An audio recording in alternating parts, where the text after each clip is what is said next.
Welcome to video 16.2 of Electrical Engineering 525. After reviewing the first lecture for Electrical Engineering 525-16, which has now been renamed as 16.1, I realized there's probably a need for a couple of other very quick remarks.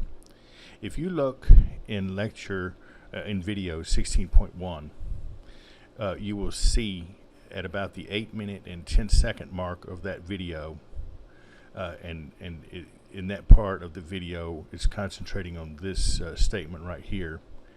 And the statement is made in the video that we only need to consider C over 2 equals, as far as when we're looking for those occasions when f of c has a value of 1.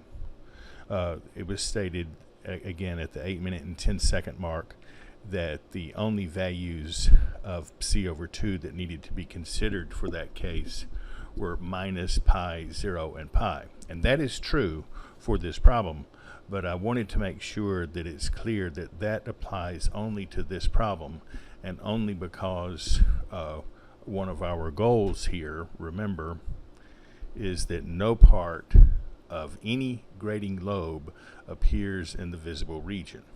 However, as we will see in some of our future problems, where we don't have that restriction and where we do have grading lobes in the visible region, then we will have other values of c over 2 that will cause f of c to go to a value of 1.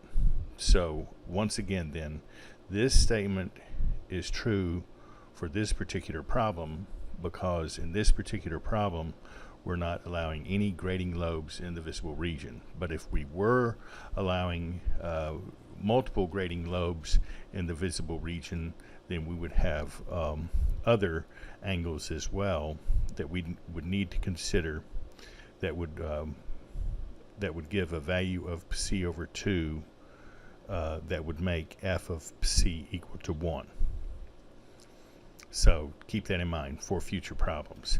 And then the only other remark to make, I realized after reviewing that in this plot, in this polar plot for the pattern, I neglected to say something that's quite important, which is that this is different from all the polar plots we've done in the class up to this point.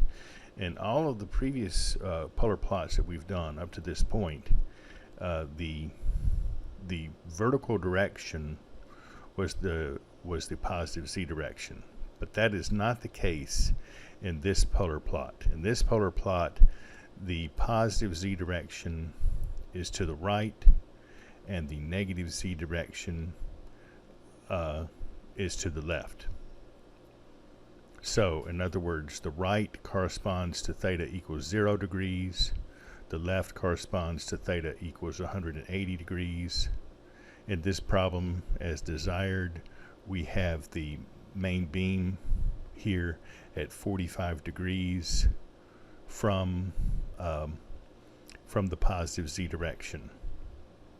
And one other comment is that since in all of these arrays that we're doing right now, the arrays are arrays of elements along the z-axis and pointing in the z direction.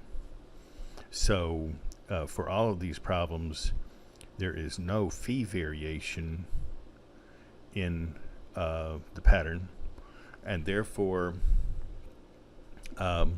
if we wanted to get one of the solid angle plots for the pattern, what we could do is just take this plot right here and rotate it about the z-axis to get a solid angle plot.